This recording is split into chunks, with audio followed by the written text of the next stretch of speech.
Mike McGilvery Roofing, Florida's roof age law and tile roof preservation experts. What you're looking at here is how a tile roof is actually evaluated and repaired correctly. Most roofing systems do not fail across the entire roof. They fail in specific high water flow areas, valleys, flashings, penetrations, and transitions.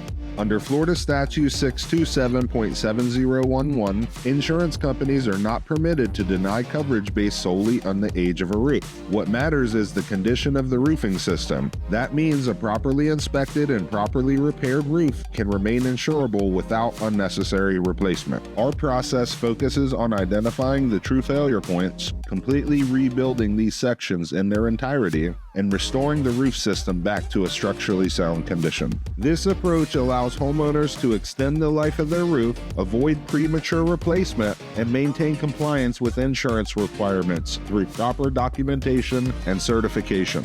Mike McGilvery Roofing, Florida's roof age law and tile roof preservation expert.